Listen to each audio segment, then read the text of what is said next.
क्या आपने कभी सोचा है, जिस महादेव को पाने के लिए देवता भी तरसते हैं, उन्हें एक साधारण कन्या ने कैसे अपना जीवन साथी बना लिया। माता पार्वती ने भगवान शिव को पाने के लिए ऐसा संकल्प लिया था, जिसे सुनकर देवता भी आश्चर्यचकित रह गए। लेकिन कहानी में सबसे बड़ा सवाल यह है कि आखिर पार्वती जी को शिव जी से विवाह करने की इतनी इच्छा क्यों थी। और जब महादेव ने उनकी परीक्षा ली, तब माता पार्वती ने ऐसा क्या उत्तर दिया कि स्वयं शिव जी को उनके प्रेम और भक्ति के सामने झुकना पड़ा। तो चलिए दोस्तों, आज इस अद्भुत शिव पार्वती के दिव्य मिलन की कथा सुनते हैं। हरे कृष्णा, राधे राधे दोस्तों, स्वागत है आपका अपने YouTube चैनल कृष्णा वेनी अध्यात्म मार्ग में। अगर वीडियो पसंद आए तो चैनल को जरूर सब्सक्राइब करें।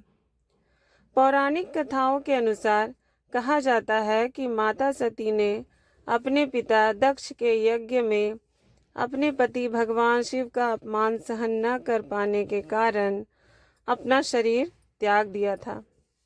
समय बीता और माता सती ने हिमालय राज के घर पार्वती के रूप में जन्म लिया।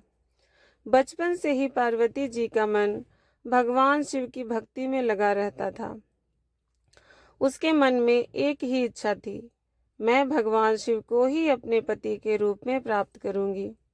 पार्वती जी के माता पिता चाहते थे कि उनका विवाह किसी योग्य राजकुमार से हो, लेकिन पार्वती जी का मन संसार के वैभव में नहीं था। उन्हें तो कैलाशवासी, वैरागी और तपस्वी भगवान शिव ही प्रिय थे। उन्होंने निश्चय किया कि चाहे कितनी भी कठिनाई क्यों न आए, वह अपनी भक्ति और तपस्या से शिव जी को प्रसन्न करके रहेंगी। और फिर शुरू हुई उनकी कठिन तपस्या। पार्वती जी ने लंबे समय तक भगवान शिव का ध्यान किया। धीरे धीरे उन्होंने अपने आहार को कम किया और अंततः अत्यंत कठिन तपस्या में लीन हो गई।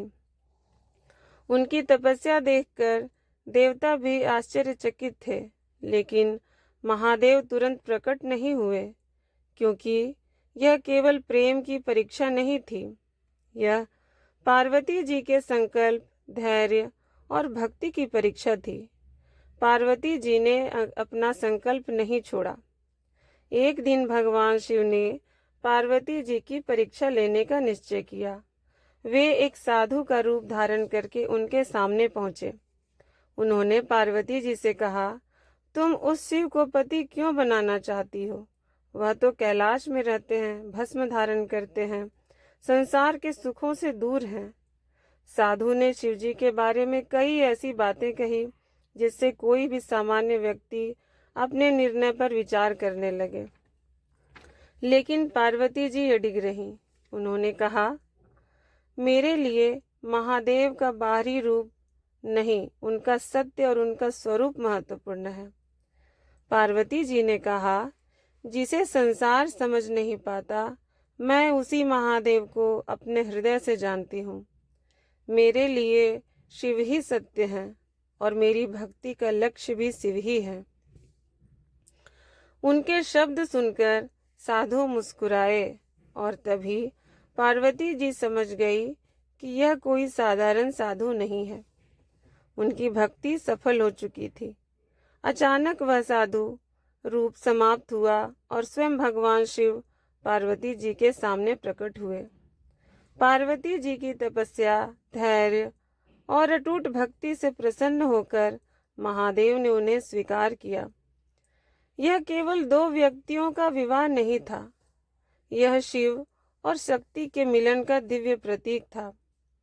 इसके बाद हिमालय राज के घर भगवान शिव और माता पार्वती का भव्य विवाह हुआ। इस कथा से हमें यह सीख मिलती है कि सच्ची भक्ति केवल इच्छा करने का नाम नहीं है। सच्ची भक्ति में विश्वास होता है, धैर्य होता है और अपने संकल्प के प्रति अटूट निष्ठा होती है। माता पार्वती ने कठिनाइयों के सामने अपने विश्वास को नहीं छोड़ा, इसीलिए उनकी तपस्या सफल हुई। तो दोस्तों, अगली बार जब आपके जीवन में कोई कठिन परीक्षा आए तो माता पार्वती की भक्ति को याद कीजिए, क्योंकि कभी कभी मंजिल देर से मिलती है, लेकिन सच्चे विश्वास और धैर्य से की गई कोशिश कभी व्यर्थ नहीं जाती। हर हर महादेव, जय माता पार्वती। तो दोस्तों, अगर आपको शिव पार्वती की ऐसी ही पौराणिक कथाएं पसंद हैं तो वीडियो को लाइक करें और हमारे चैनल कृष्णा वेणी अध्यात्म मार्ग को जरूर सब्सक्राइब करें। मिलते हैं अगले वीडियो में। राधे राधे।